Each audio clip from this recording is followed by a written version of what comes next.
A escolta teve dificuldades de encontrar a casa de Yosep ben Jacob, já que o povo ignorante se esquivou dos estranhos cavaleiros, pois não era comum ver homens montados a cavalo. Yeshua não tinha grande prática em montaria, mas conseguia equilibrar-se sobre o dorso do fogoso corcel. Finalmente, após alguns contratempos, apearam na frente da singela casa. O ruído de animais assustou as pessoas que estavam em seu interior, e alguns pensaram tratar-se da polícia secreta de Herodes Antipas, que havia, de alguma forma, descoberto seu paradeiro. Algumas delas procuraram esconder-se, mas Yosep saiu para ver do que se tratava, acompanhado pelos filhos homens. O chefe da escolta perguntou se aquela era a casa de Yosep ben Jacob e seu filho Yosep, irmão de Yeshua, com um porrete na mão, avançou ameaçadoramente sobre ele, querendo saber quem o mandara inquirir sobre isso. O chefe da escolta não esperava tal reação e quase puxou da espada para se defender da ousada investida do jovem. Yeshua, rápido, se interpôs e acalmou a todos, pois reconhecera o pai. Aproximou-se dele, que também o reconhecera, pois mesmo tendo ficado 10 anos distante da família, era muito parecido com seu filho Eudá, o qual via quase sempre. Os dois se jogaram um nos braços do outro e se deram beijos estalados e fortes em ambas as bochechas barbudas, enquanto os demais integrantes da cena os olhavam desconfiados, especialmente os filhos de Yosep. Tomaram alguns segundos para dar-se conta de que Yeshua voltara para casa, e, logo, as mulheres saíram da casa. Yeshua foi abraçado fortemente pela chorosa mãe, enquanto as irmãs fitavam-no com terno olhar. O mal-entendido com a escolta logo se desfez, e dono da casa pediu desculpas pela atitude intempestiva do filho mais moço e convidou todos a entrar. A casa logo se encheu de vizinhos e de gente da escolta fornecida por Yosep de Arimateia. Cozinharam-se pães às pressas e arranjou-se uma festa de improviso com a comida que havia disponível. Eles haviam chegado no final da tarde, depois de perfazer os 120 quilômetros que separavam Nazarete de Jerusalém em 10 horas de boa cavalgada, a qual desancou Yeshua, que não estava habituado a tal atividade. O jantar não foi marcado por felicidade plena, pois os irmãos demonstravam nítida má vontade para com o irmão mais velho. Pareciam estar enciumados com as regalias e mimos com que Miriam se desdobrava para ofertar ao filho, no qual não deixou de observar a magreza, as olheiras e o aspecto de cansaço. Somente os olhos de mãe viam esses sinais no robusto Yeshua, que realmente perdera alguns quilos na estafante viagem e trazia o rosto marcado por olheiras de cansaço, resultantes do percurso de uma distância que, naqueles tempos, era considerada longa. Yosep, irmão de Yeshua, presenteou-lhe com algumas grosserias, perguntando onde tinha arranjado sotaque tão estranho. Yeshua, feliz de estar novamente em casa, não o levou a sério, respondendo em tom jocoso que este era a forma de ele falar, e que todos em Alexandria falavam assim. O irmão ia lhe responder com alguma outra grosseria, mas a mãe o repreendeu, com um ar de censura. Não era a forma de tratar um irmão que passara tantos anos longe de casa. Deviam-lhe carinho e respeito, pois era o primogênito. Deste modo, o mal-estar se dissipou, mas o ar ficou congestionado com pensamentos pouco fraternos dos irmãos que, enciumados, o viam como um estranho. Aproveitaram os dias seguintes para pôr as novidades em dia, e havia muitas delas. Shimon estava noivo e deveria casar-se em breve. A irmã Miriam estava grávida do primeiro filho e queria que ele se chamasse Manasses, mas o marido queria dar-lhe o nome de Uzeia. O futuro ajudaria a resolver a doce disputa dando-lhes uma menina, que se chamaria Léa. O irmão Ida ainda não se decidira a casar-se e havia recusado várias pretendentes. Jacob já estava casado com uma linda moça da região, que já lhe dera 2 rebentos. Portanto, Yeshua já era tio. Os primos e tios foram avisados da volta de Yeshua, e, na semana seguinte, assim que soube da notícia, Ieda entrou como um tufão na casa paterna e caiu nos braços do irmão choroso como criança. Seu amor por Yesua era notável. Os dois continuavam idênticos na aparência, mas, agora, o sotaque os diferenciava, pois enquanto um falava como um judeu alexandrino, o outro expressava-se como um galileu, com um linguajar mais gutural, com a tendência de truncar as palavras. Enquanto um era sofisticado, com maneirismos próprios de quem vivera numa metrópole, o outro tornara-se mais rude, mais campônio. 2 semanas depois, deram uma festa em homenagem ao retorno de Yesua. Iosepe não mediu esforços para que tudo se desse a contento de todos, e a casa encheu-se de convidados. Várias tendas foram armadas nas vizinhanças, pois a casa era pequena demais para tanta gente. Cleopas veio com a esposa e os filhos, os quais Yesua não conhecia, já que partira para o Egito jovem demais para deles lembrar-se. A família de Zebedeu também foi à festa, com exceção de Joana, pois havia casado com Suzy e agora morava em Cesareia. Os primos de Jacob e Yochanan ben Zebedeu, Shimon e André também ali estiveram, exceto Elisa, pois morrera 2 anos antes. Yochanan ben Zechariah estava com os essênios, e as notícias que vinham de lá, de tempos em tempos, davam conta de que já era membro efetivo da comunidade e que havia galgado vários graus de pureza. Miriam, mãe de Yesua, fora proficiente em preparar diversos repastos de excelente sabor, que fizeram a alegria da festa. E Yesua, acostumado à frugalidade, saiu um pouco de seu regime alimentar, pois não ficaria bem abster-se de pratos que haviam sido feitos em sua homenagem. Não se empanturrou de acepipes, como muitos o fizeram. Bebeu vinho batizado com água de forma moderada, já que em outras ocasiões também o bebera, e sabia que a moderação nos costumes só faz bem ao corpo. As festas duravam de 3 a 4 dias. Naqueles tempos, onde as estradas eram poeirentas, perigosas devido a assaltantes e as distâncias, por mais curtas que fossem, deviam ser vencidas pelo esforço dos pés. Não se podia convidar alguém para ficar um dia e depois, fazê-lo retornar. Deste modo, as festanças familiares ou religiosas duravam alguns dias, sendo que as religiosas tinham um grupo de atividades para cada dia. A festa de Yesua não poderia ser diferente, assim foi feito, permitindo que o homenageado pudesse conhecer seus primos mais intimamente. As conversas dos jovens homens variavam desde o casamento, aos filhos de cada um, pois muitos já estavam casados e, naturalmente, as condições políticas das tetrarquias em que se havia dividido Israel. Havia nessas conversas o cheiro da reminiscência de uma época dourada, ou assim eles achavam, quando Israel era comandado por Salomão e começara a se dedicar ao comércio, tendo se tornado mais importante do que uma nação dividida por rixas tribais, criação de carneiros e cabras, unidas apenas por lendas sobre Moshe e o povo eleito. Nessas conversas havia também o desejo de reagrupar as terras que haviam sido de Israel, numa única terra, sob a égide de um único rei.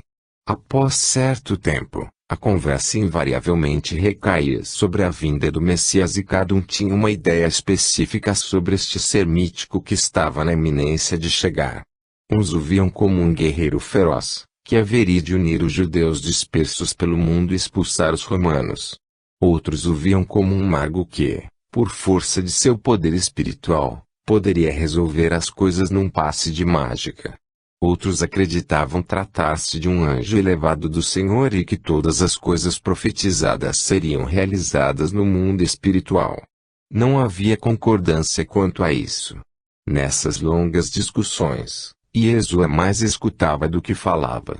Ele se lembrava de vários escritos sobre a vinda do Messias e até mesmo de um livro que lera em Alexandria intitulado Sabedoria de Salomão, que falava da vinda de 2 Messias, um levítico e outro davídico. Isaías falava também do retorno de Elias, para aplainar o caminho do Messias. Nas fogueiras armadas à noite, Os homens e jovens discutiam o significado de cada profecia, mas Jesua logo notou que o conhecimento que tinham das escrituras era superficial, já que a maioria não era letrada e dos fatos bíblicos só tinha notícia por tradição oral. E Jesua não participava das discussões, apenas escutava o que os primos diziam. Quando lhe solicitavam opinião, procurava ser breve e apenas citava trechos de vários profetas ou da Torá sem ser taxativo. Fazia isso para amainar a atitude de frieza e dar certa distância dos primos, pois, seus irmãos, ademais, chegavam a ser ferinos em suas assertivas, com exceção de Judá, que, em certo momento, repreendeu Shimon, pela importunidade de sua observação. Shimon perguntara a Jesua, de chofre, se ele não iria casar-se. Complementando a pergunta, inquiriu-lhe, com ar de ironia, se Jesua não havia encontrado a mulher de seus sonhos, ou se ele não gostava de mulher, ou se tinha outros interesses na vida. E Jesua sorriu e, quando ia responder-lhe, Judá cortou-lhe a palavra e repreendeu seca e severamente o irmão. Shimon, você é grosseiro e sua pergunta é insultuosa. Eu também não casei e você não ousa me fazer tal pergunta. Você abusou do direito de falar francamente por ser nosso irmão, e, como tal, deveria se dar ao respeito e à decência de não invadir a privacidade de nosso primogênito. Tenha mais vergonha e compostura. Shimon ficou embaraçado com a força do irmão mais velho e, quando começou a balbuciar qualquer coisa, Jesua interveio. Não é preciso discutirem por tão pouco. Realmente eu nada tenho contra as mulheres, pelo contrário, creio que são importantes para a vida, mas fiz uma outra opção. Todos agora estavam voltados para ele, escutando-o com o máximo de atenção. E Jesua rematou. Há homens que são feitos eunucos assim que nascem e outros que se fazem eunucos para o melhor servirem a Deus. Eu optei por não me casar, preferindo os assuntos divinos, em vez de me consorciar e fazer uma família infeliz. Cleopas não pôde deixar de comentar com grande carinho, mas com certa apreensão pelo sobrinho notável. Mas, Jesua, os cônines e rabis não estão impedidos de se casarem. Aliás, o matrimônio é até bem visto, pois assim encontram estabilidade na vida para se dedicarem ao ministério divino. Reconheço a exatidão de suas palavras, meu tio, mas ainda não sei ao certo se desejo me tornar um cônin. Creio que há outras formas de servir a Deus. Yosep, irmão de Jesua, entrou na conversa, interrompendo o fio de raciocínio que ele estava tentando conduzir. Como o quê? Por exemplo. Jesua respondeu-lhe, sem empáfia e arrogância, veja bem, meu irmão, eu creio que Deus já está muito bem servido de sacerdotes e homens sábios, que interpretam as suas palavras. Contudo, vejo uma multidão de pessoas que sofre, que precisa de lenitivo para suas dores e que é excluída de nosso povo por ter doenças contagiosas, ser possuída pelos demônios ou porque nasceu com defeitos físicos. Essas pessoas marginalizadas precisam de gente que se dedique a elas, pois também são criaturas de Deus. E o que você pode fazer para ajudá-las? Perguntou Yosep em tom agressivo. Tentar curá-las na medida do possível. Trazer-lhes a esperança de que não foram rejeitadas por Deus. Amá-las como se fossem perfeitas. Tudo isso é muito bonito, mas o que de concreto você ou qualquer outro pode fazer para recuperar a visão de um cego, ou fazer um aleijado andar, ou um endemoniado parar de se contorcer e babar, ou de alguém que morreu ressuscitar? Você é Deus, por acaso, que tem poder para fazer isso? Shimon fizera a pergunta em tom grosseiro. Jesua olhou para Shimon com um leve sorriso nos lábios e lhe respondeu, em tom amável.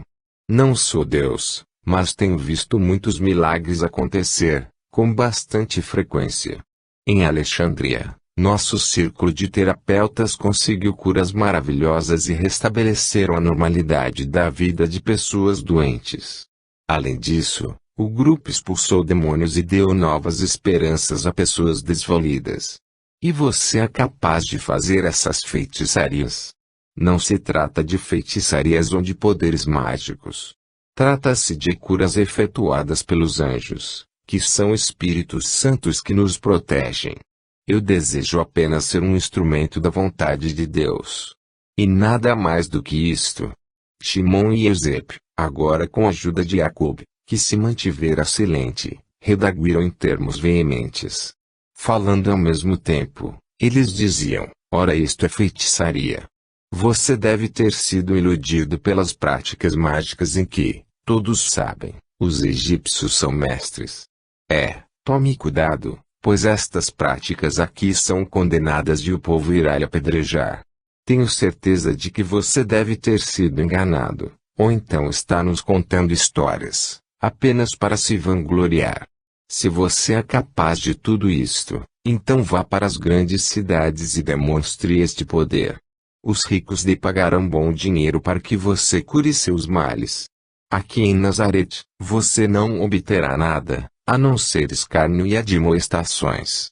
E Jesua levantou os 2 braços a pedir calma e, elevando a voz, respondeu com certa altivez e com os senhos fechados, olhando diretamente nos olhos dos irmãos: vocês desconhecem os poderes que Deus confere aos homens. Há entre vocês judeus que são capazes de curarem os doentes e de expulsarem os demônios, mas vocês os chamam de feiticeiros e desejam apedrejá-los. Mas quando a doença bate à porta, esgueiram-se na calada da noite, correndo para eles, e lhes imploram lenitivos. Pois eu desejo servir os homens em plena luz do sol, sob o olhar de qualquer um, e não me enfurnando em grutas, ou escondido no deserto. Não creio que isto seja motivo de escândalo. E assim falando, levantou-se, e, antes de ir embora, falou com voz calma e branda: peço que me perdoem a franqueza, mas não tenho intenção de ferir as susceptibilidades de ninguém. Se minhas palavras lhe feriram a sensibilidade, peço que as relevem, e não me julguem pelo meu sotaque egípcio, nem pelos meus desejos de ajudar os mais desvalidos.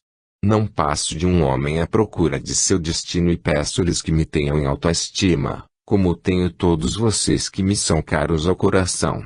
Assim que Jesua se afastou, Hilda, extremamente irritado, passou uma descompostura nos irmãos. Quase enfurecido, lembrou-lhes que Jesua havia passado 10 anos longe da família não por sua determinação, mas por obediência às ordens paternas, e que, ao retornar, era recebido com pedras e pilhérias. O próprio pai, presente a toda aquela discussão, entrou na cisânia e deu razão a Hilda. Reprochou-os por terem envergonhado e dispensado um tratamento tão indigno a seu irmão primogênito. Ele ficou preocupado com a situação familiar, mas não a externou. Estava intrigado com Jesua, tão diferente daquele rapaz vivo de outrora. Tornara-se um adulto determinado e sábio, porém inadaptado às novas condições da família em Nazarete. Precisava falar a sós como jovem e ajudá-lo a seguir um caminho que fosse seguro para ele e para sua própria família. Essa ocasião surgiu alguns dias depois, quando Eusébio entrou na oficina bem cedo e deparou-se com o jovem trabalhando. Pelo suor que lhe escorria da fronte, devia estar horas trabalhando na viga que dava forma, pelo desbaste da madeira e pela preparação dos devidos encaixes do teto. Após os cumprimentos de praxe e as conversas técnicas sobre a obra em andamento, o pai aproveitou para inquirir o filho: que pretende fazer de sua vida, meu filho? Estou à sua disposição, meu pai. Recebi sua ordem de voltar de Alexandria e desde então tenho dado minha colaboração em sua oficina. A princípio, parece-me que terei que ajudá-lo a montar o novo telhado da casa do senhor de Naim, mas, depois disso, continuarei ao seu dispor. Não creio que este seja o trabalho que mais o atrai. Não, creia-me, meu pai, eu acho extremamente salutar trabalhar a madeira dura, e dela extrair móveis, artefatos e casas.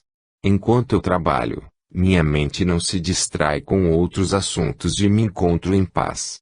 Que outros assuntos não lhe trazem paz? Não se trata de não encontrar paz em outros assuntos, mas é muita coisa que eu desejo me dedicar. O caminho para isso, porém, ainda não está claro.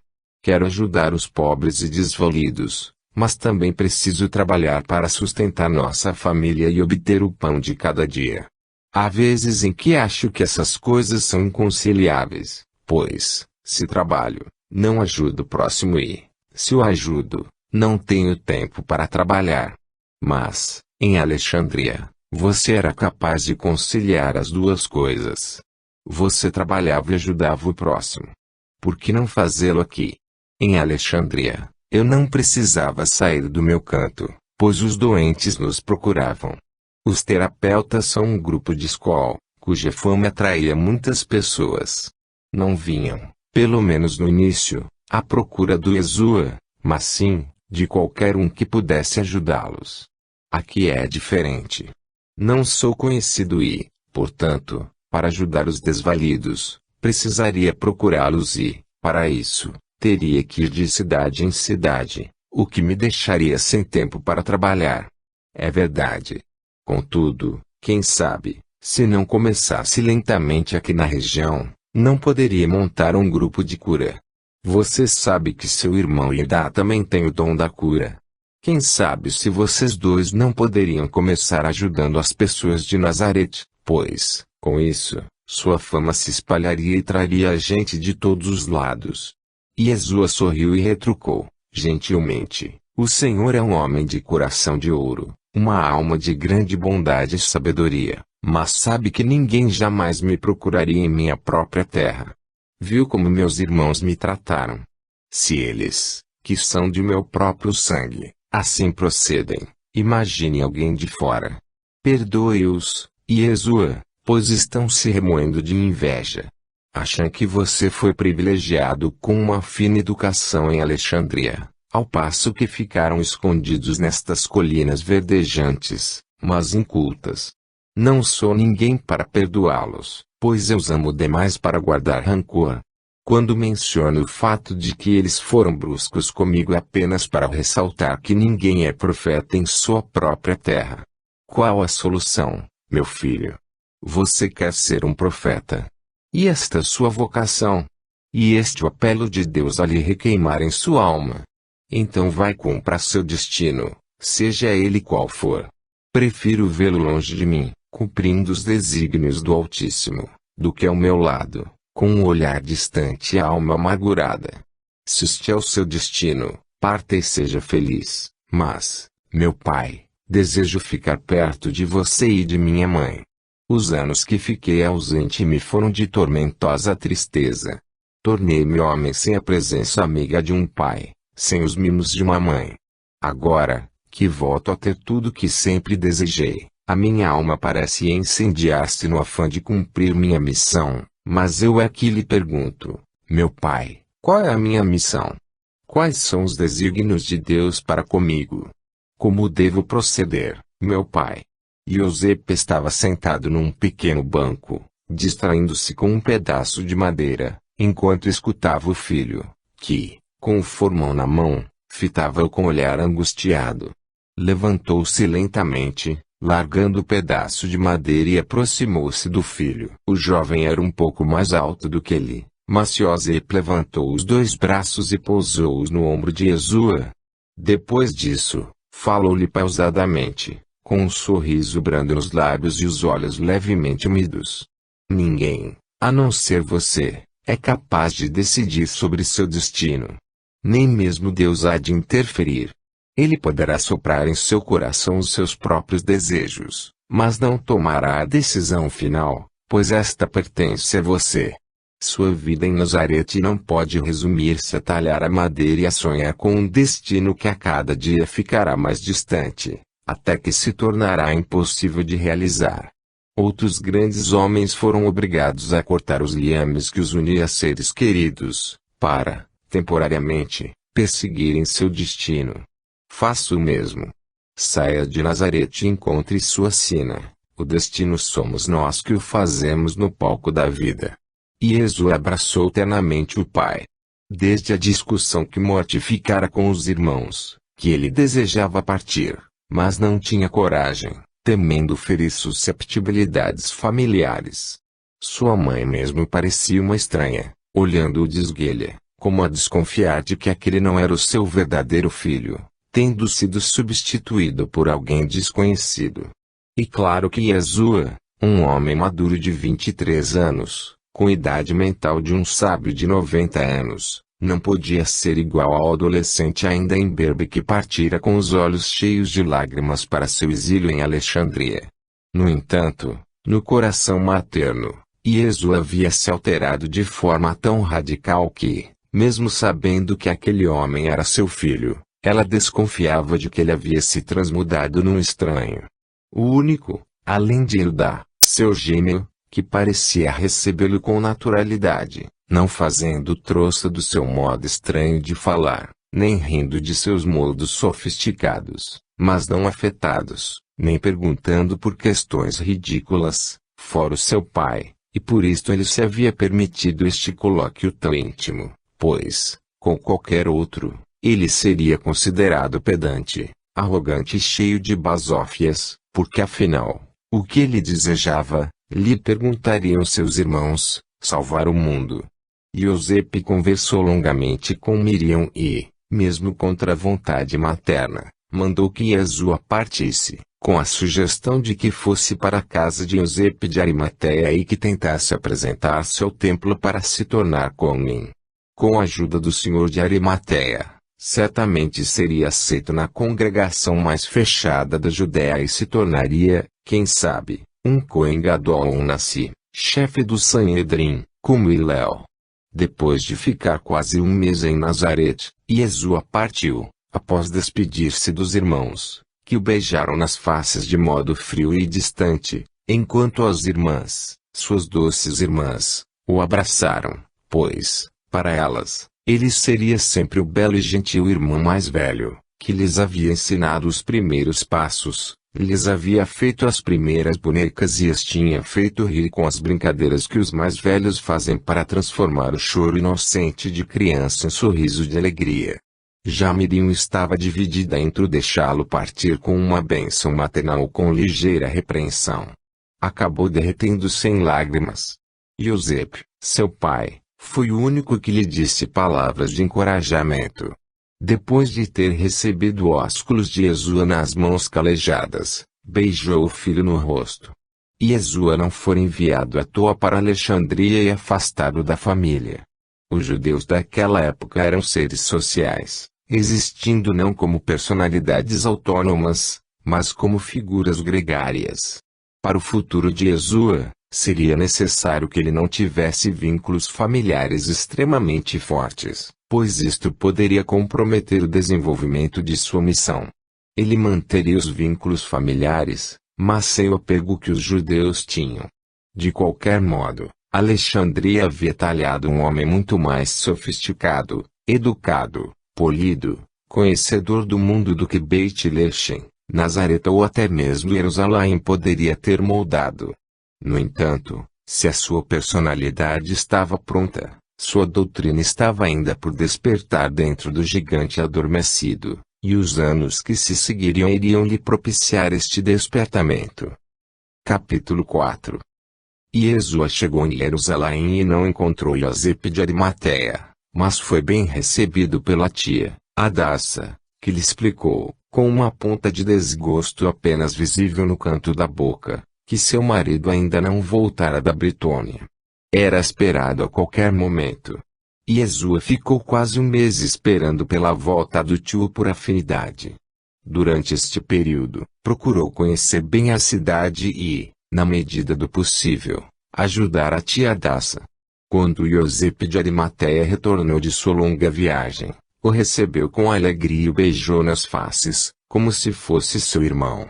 Conversaram demoradamente sobre os projetos de Yosepe, que tinha deixado ordens para seus empregados, antes mesmo de viajar para Cornualha, na Britônia, para organizarem uma grande caravana com o objetivo de comprar tapetes, ornamentos, baixelas, pratarias e joias de todas as espécies na Partia, além de revitalizar o seu comércio principal, pois existiam excelentes minas de estanho no Planalto iraniano. Ele estava visivelmente excitado com a aventura comercial. Nicodemos, seu principal sócio, havia conseguido juntar pedidos de diversos nobres judeus, além de romanos e gregos, que ansiavam por inúmeras obras de arte persa.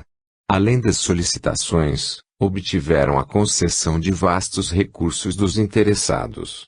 Desse modo, quase não precisariam investir recursos próprios na empreitada e aumentariam ainda mais sua incontestável fortuna. Eusébio decidiu que passaria antes em Jericó, pois tinha um assunto para tratar com um dos seus distantes primos, os quais mantinham bons negócios. Deliberou viajar em pequena comitiva até a famosa cidade. No outro dia, junto com Jesua, mais 3 amigos, sendo um deles Nicodemos, e mais 4 servos, José partiu para uma curta visita a Jericó. A cidade cujos muros foram destruídos pelos egípcios em 1535 a.C., e que Jesua, sucessor de Moshe, propalara que os desintegrara com o som de seus chofars, as trombetas de Israel, era um local venerado por ser uma das pretensas grandes vitórias dos hebreus, e como tal, recebia peregrinos de tempos em tempos. Estabeleceram-se na casa de Zaqueu, que, feliz com a visita, havia-lhes não só franqueado a residência, como mandara matar alguns terneiros para serem servidos no jantar. Casado com uma mulher samaritana, cujo amor era plenamente correspondido, era um rico comerciante, além de ser o chefe dos coletores de impostos da região. Não ia a Jerusalém, porque os judeus detestavam os samaritanos e, por causa de sua mulher, não queria contatos com seus compatriotas, que o achincalhavam. Nessa noite, durante o jantar, a que Jesua comparecera em que fora apresentado como sobrinho de Eusébio, pode ver a crueza dos costumes de seus conterrâneos. Como era possível estabelecer uma sociedade mais justa se havia nela discriminações, só porque a pessoa nascera aqui ou acolá? Durante o jantar, falaram um pouco de tudo, criticaram os romanos, depreciaram os gregos e falaram mal dos egípcios, mas enalteceram o próprio povo extremosamente. Nicodemos, fariseu moderado, acabou puxando a sua conversa preferida, que era falar de Deus. Existem 3 correntes dentro do judaísmo. A primeira acredita em várias vidas, a outra, que iremos ressuscitar no final dos tempos e, a última, que, após a morte, não existe nada. Esta tese é sustentada pelos saduceus. O comentário de Nicodemos foi rebatido por Eusébio. A crença dos saduceus nos parece um contrassenso, a não ser que não exista um Deus, o que faz do mundo um absurdo completo. Se não considerarmos que Deus é a causa eficiente de todas as coisas, não haverá explicação para o universo. Os homens menearam a cabeça em assentimento enquanto degustavam um pernil de carneiro. Eusébio, que sempre gostava de aprofundar-se nos assuntos, complementou: imaginemos por um instante que não exista Deus. Os demais o olharam com certa apreensão, quase escandalizados. Não era comum naquela época colocar em dúvida a existência divina, mas Eusébio de Arimateia não era um sujeito qualquer. Ao contrário, era considerado augusto membro do Sanhedrin. Imaginemos apenas a guisa de esforço intelectual. Deus não existe e o mundo criou-se de forma espontânea. Eusébio de Arimateia criava uma situação de conflito, para dali extrair preciosas ilações. Mas é nessa espontaneidade que reside o maior absurdo. Pensar que a natureza possa ser capaz de estabelecer, de forma tão perfeita, leis de ordem e progresso, que permitam a multiplicação dos seres e, mesmo assim, manter um equilíbrio adequado, é o mesmo que imaginar que essa mesma natureza seja capaz de construir cidades e toda a fabulosa tecnologia de que dispomos hoje usando apenas o acaso. Negar a existência de um Deus racional, pessoal, um grande espírito, que seja não só capaz de criar, como também de manter o mundo, é tão incongruente quanto imaginar que a natureza seja capaz de criar tudo isso por si só. A resposta de Eusébio encontrou em Nicodemos duro opositor. Imaginemos por um instante que Deus seja o Criador de tudo o que existe que, cansado de sua obra, afastou-se dela, deixando-a a seu bel prazer, disse Nicodemos. Incômodo silêncio desceu sobre eles enquanto todos pensavam nessa insólita possibilidade. Após alguns segundos de mutismo, Yeshua interveio, respondendo à questão. Se acreditamos nisso é porque cremos no Deus de Abraão, Itshak e Jacob, que, em minha opinião, não é a visão verdadeira de Deus. Creio que esse Deus terrível de vingança e guerra é uma visão apequenada de Deus. O verdadeiro Deus deve ser um espírito imaterial, de infinitas características, de um amor imenso e de perpétua criatividade. E, por causa dessas suas magníficas características, não deixaria sua obra ao acaso. De fato, ele a preserva quer por meio de suas leis, quer por meio de um processo complexo, que nós chamamos de divina providência. Deus, antes de mais nada, é diligente providenciador de oportunidades. Nicodemos, um fariseu, olhou para Eusébio, rindo jocosamente. Vejo que seu primo aprendeu bem a lição. Pelo jeito, ele encontrou em Aristóteles os argumentos corretos. Sim, sem dúvida, disse Eusébio, rindo. Aristóteles explica muito bem que Deus é o primeiro motor, o motor imoto, aquele que é o responsável pelo primeiro movimento, a primeira transformação do potencial ao ato. A abordagem racional de Deus nos explica tudo o que existe na natureza, e creio que este é o caminho para entendê-lo. No final da noite, um fenômeno estranho e maravilhoso aconteceu, o que deixou todos extasiados. Dali em diante, José passaria a ter certeza ainda maior de que Yeshua era uma figura excepcional. Um dos servos de Zaqueu, um homem velho e alquebrado, precocemente senil, tinha uma séria catarata nos 2 olhos, o que o deixava praticamente cego. Zaqueu era um bom patrão e não obrigava mais a trabalhar. Bartimeu, o bom servo, desejava participar de alguma forma daquele ágape. Para aquele escravo, visitas significavam sair de sua rotina. Permanecendo no ambiente, ele escutava as conversas e divertia-se com os risos e galhofas dos outros, como se fossem as suas próprias. Zaqueu deixava ficar porque sabia que não havia nada que satisfizesse mais aquele homem vencido pela vida do que conviver no ambiente dos que foram mais afortunados. No final da noite, Zaqueu pediu que um dos escravos servisse mais vinho aos convivas de Bartimeu, sendo mais lesto do que o escravo, tomou a grande jarra e resolveu servir seu mestre. No caminho, titubeante, quase tateando por não conseguir ver muito, acabou tropeçando num móvel e esparramou o vinho pelo chão, após precipitosa queda. O barulho e a forma burlesca do tombo do homem fizeram os participantes rirem da situação.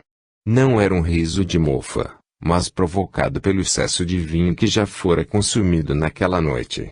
Bartimeu, porém, sentia dificuldades em se levantar e Yeshua, um rapaz de coração de ouro, correu para ajudá-lo. Ao erguer o velho, observou que seus 2 olhos estavam praticamente tampados por uma cortina de carne esbranquiçada, que obstruía sua visão. Sentiu enorme emoção naquele instante. Um amor profundo invadiu seu ser e, com grande carinho, passou a mão nos olhos do infeliz.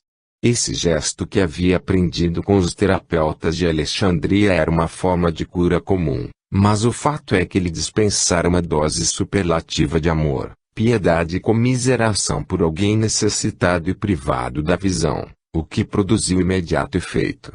Subitamente, imediatamente após Yeshua passar a mão nos olhos do cego, Bartimeu sentia uma dor aguda, como se um ferro em brasa tivesse sido colocado sobre seus olhos, e deixou escapar um grito surdo de dor, que fez com que todos prestassem mais atenção à insólita situação. O velho pôs a mão nos olhos, ao passo que Yeshua deu um passo para trás.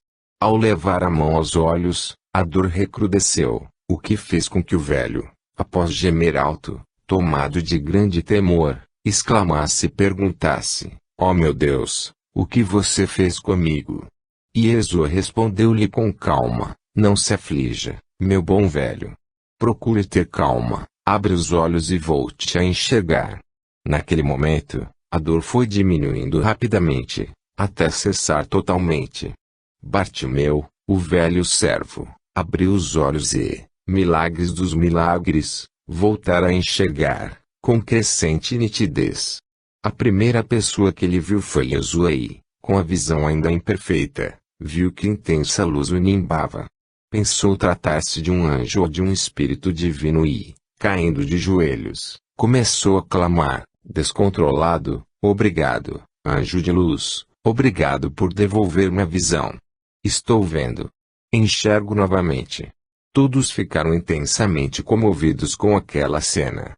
Realmente algo de inimaginável acontecera. Os negros olhos do velho podiam ser vistos facilmente, enquanto antes eram tão embaciados que mais pareciam azuis.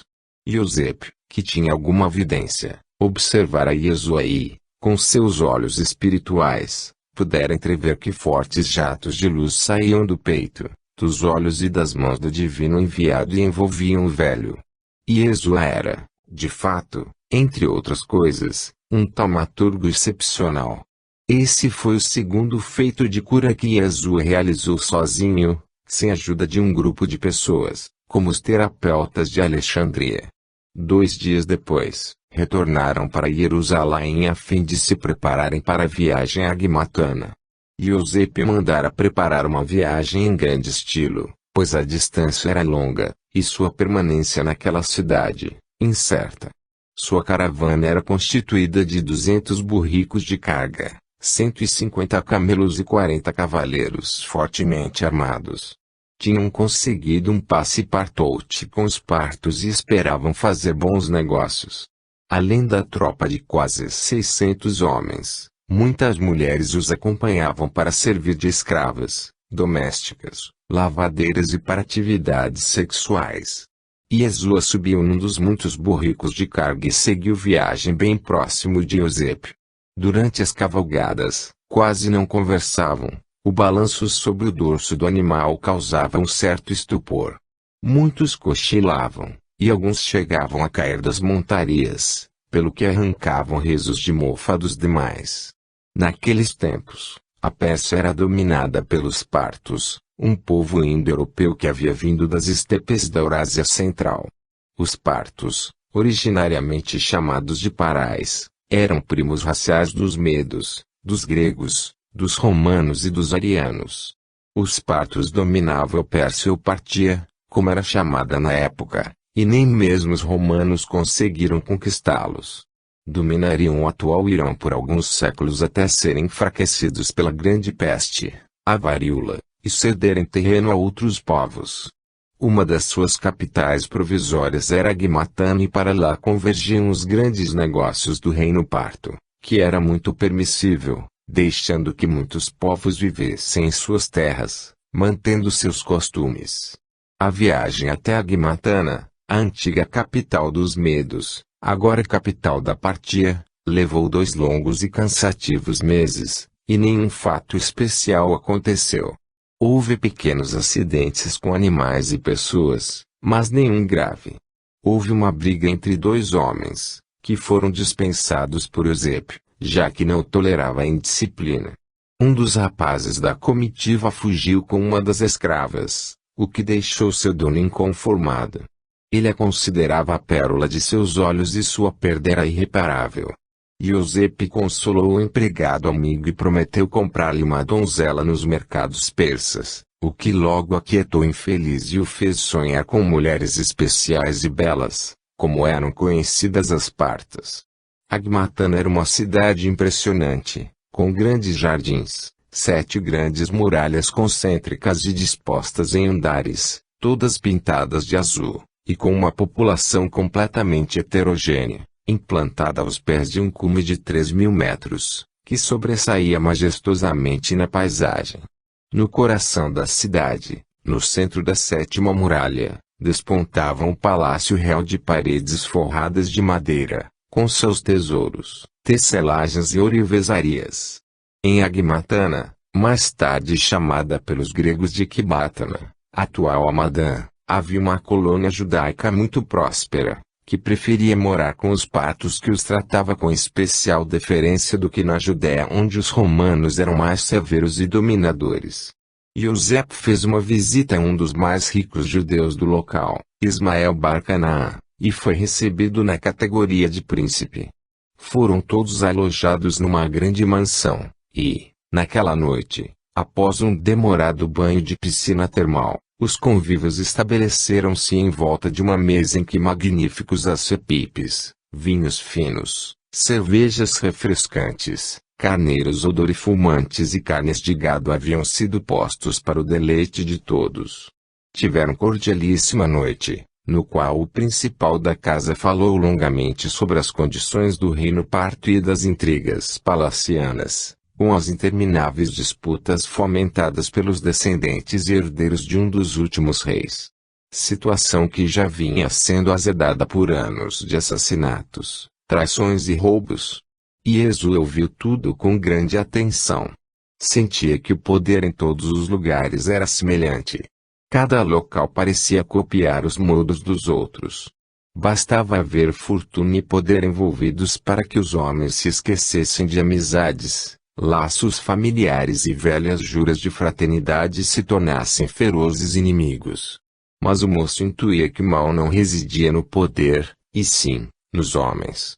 O instrumento não é culpado pelo mau uso que se faz dele.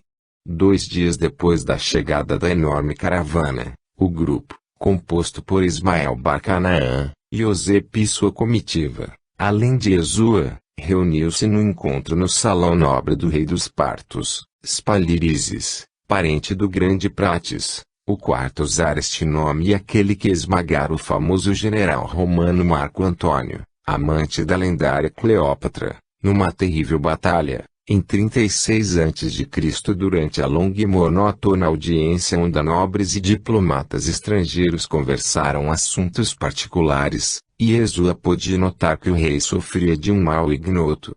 Sua fisionomia era cadavérica e demonstrava um intenso sofrimento. O monarca quase não prestava atenção aos seus visitantes. Era polido e atencioso, mas distante, com um olhar angustiado. O filho do monarca o acompanhava, em pé, ao seu lado direito, pois ainda não conseguira demover o pai do poder. O monarca não devia ter mais de 45 anos, todavia, parecia ter superado de longe os 60 anos.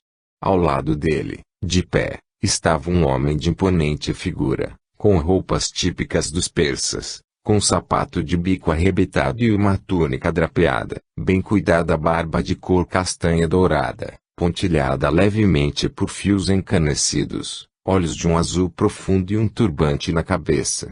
Este homem era o magi, sacerdote, confessor do rei e seu amigo pessoal.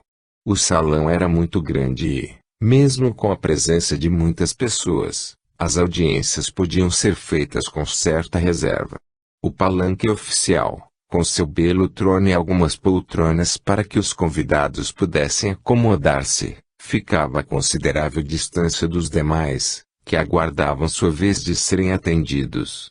Na hora exata, o pequeno grupo de 6 homens aproximou-se do palanque real e foi apresentado ao monarca. O soberano sorriu e pediu que seus integrantes se sentassem. E Jesua ficou de pé atrás de todos, visto que não havia poltronas suficientes. Enquanto o anfitrião judeu explicava que eram ricos negociantes vindos para comprar estanho, tapetes e outros artigos, o magi começou a reparar em Jesua. O jovem judeu olhava fixamente para o lado direito do monarca e parecia estático, como que observando algo de inusitado. Terminada a curta audiência, pelo que todos se prepararam para retirar-se, o magi curvou-se e sussurrou algo no ouvido do rei, que logo fitou o jovem Jesua. Por intermédio de seu tradutor, pediu que Jesua permanecesse e que fossem para uma sala contígua. Para espanto de todos, o rei, o magi e Jesua entraram numa pequena sala, ao lado do salão real e, por meio de gestos, foi instado a sentar-se. O magi olhou fixamente para Jesua, e lhe perguntou num aramaico bastante razoável: "Você nasceu em Beit Lechem?" "Sim, Meu senhor, você tem um irmão gêmeo? A resposta foi positiva e Yeshua não pôde deixar de se espantar com as perguntas do sacerdote. Você foi o que recebeu o ouro ou a prata? Pelo que me contou minha mãe, recebi um baú, contendo bastante ouro, para que vivêssemos com fartura e decência.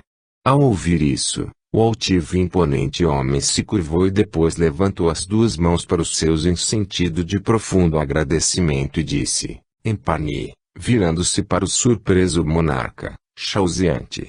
Eu o conheci quando criança e o louvei. A Ahura Mazda foi condescendente comigo e permitiu que meus olhos o revissem e que todas as nossas predições fossem confirmadas.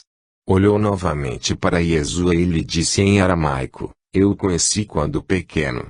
Meu nome é Baltazar. Fui um dos 3 proprietários da caravana que o visitou quando era um infante e tive a imensa felicidade de ter lhe dado um pouco de conforto, através de misérrima contribuição em ouro. Foi nossa caravana que o levou para Alexandria, mas é claro que você não poderia lembrar-se, já que era muito pequeno. Yeshua conhecia a história, a qual sua mãe não cessava de contar. Abriu um imenso sorriso, levantou-se, tomou as mãos de Baltazar, beijou-as e disse em seguida, Deus seja louvado, meu benfeitor. Sua generosidade permitiu que minha família não passasse fome e que não faltasse o pão nas nossas mesas, pois partimos de Beit Leichem às pressas e pudemos ir, como bem sabe, para Alexandria, onde ficamos por muitos anos.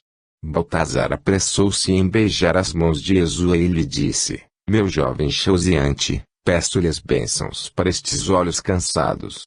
Yeshua ficou vivamente impressionado com tamanha humildade, vinda de um homem tão imponente e vestido de forma tão magnífica que quase sobrepujava o próprio rei. Baltazar, no entanto, olhou novamente para ele, e perguntou-lhe de chofre. O que você vê ao lado do meu soberano Spalirizes? Yeshua tomou alguns instantes para se recobrar e respondeu-lhe, vi o espírito do primo do rei, de nome Ardumanik, ao seu lado. Ele não lhe deixa dormir, nem comer, nem amar as mulheres. Enche sua cabeça de sentimentos de ódio e desconfiança de todos. Deseja vingar-se de sua morte. Desde o momento em que Yeshua havia ingressado no grande salão para a reunião pública com o rei, via, com espantosa nitidez, um espírito absolutamente hediondo ao lado do monarca, e tinha mantido um colóquio mental com o Dibak. Yeshua pensava em aramaico, mas o espírito o entendia por imagens. Ele lhe respondia em parnesi e Yeshua o compreendia por intuição. Shalom Akishem, meu irmão. Posso perguntar quem é você? O espírito, quase completamente animalizado e com uma expressão debochada no rosto, respondeu-lhe de forma tão veemente que sua voz soou alta no interior da mente de Yeshua. Sou Ardumanik, primo desta víbora. Este maldito mandou seus esbirros me matarem e desaparecerem com meu corpo. Fui jogado aos leões dos campos, que devoraram completamente a minha carcaça, o que desfez qualquer vestígio de seu crime. Entendo, respondeu mentalmente Yeshua. Não entende, pois ninguém compreende o que é ser morto à traição e ver, ano após ano, o seu algoz usufruir de riquezas, poder e gozos materiais, enquanto você vaga nas sombras, com o coração cheio de fel, sem descanso e sedento de vingança. À medida que o obsessor lhe respondia, agitava-se de forma semisca e, como estava ligado por fios fluídicos ao monarca, este também se perturbou. Uma onda de ansiedade tomou-lhe conta do ser e fê-lo ter vontade de levantar-se e sair daquele lugar. Yeshua deu amorosa, mas severa ordem mental ao espírito, para não perder o controle da situação. Poucos sabiam que o rei sofria de ataques de epilepsia, pois era um segredo muito bem guardado. Se o Dibuk continuasse a agitar-se, faria com que o rei tivesse um ataque em público, o que seria inadmissível. Acalme-se, meu irmão.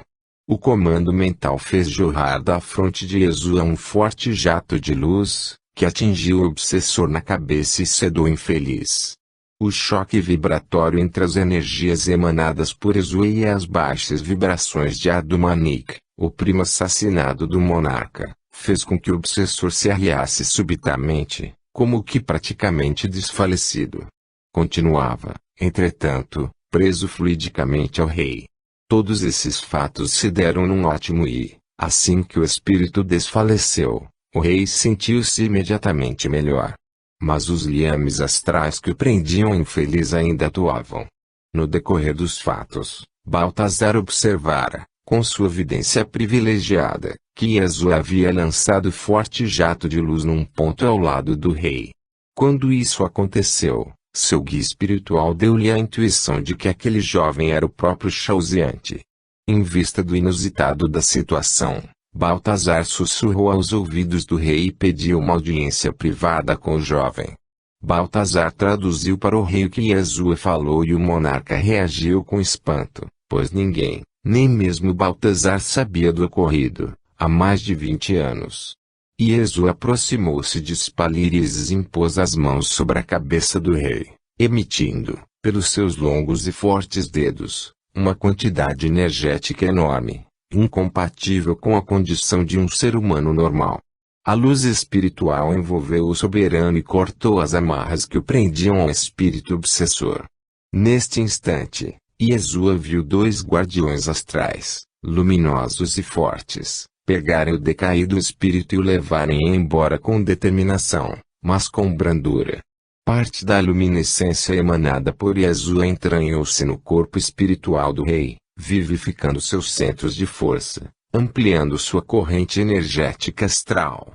O rei estampou um sorriso de imensa satisfação de sua face conturbada e tirou um longo suspiro de alívio. Ninguém sabia deste primo longamente desaparecido. Há mais de 20 anos que havia sumido misteriosamente e a lenda que corria era que havia sido preso pelos romanos, numa das suas muitas incursões. Ninguém sabia que estava morto, e que até seus assassinos também já haviam morrido.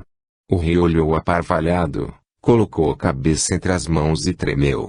Não era mais um rei que ali estava, e sim, um homem alquebrado e vencido por uma longa obsessão que ninguém soubera curar e nem sequer detectar.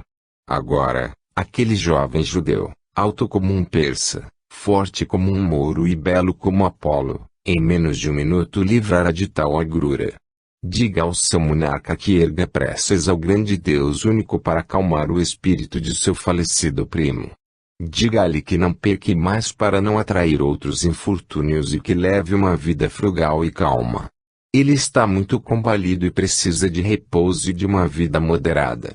Depois de traduzir para o rei o que Yeshua recomendara, Baltazar reportou-lhe o que o rei lhe respondera: meu soberano convida para ficar como seu médico particular.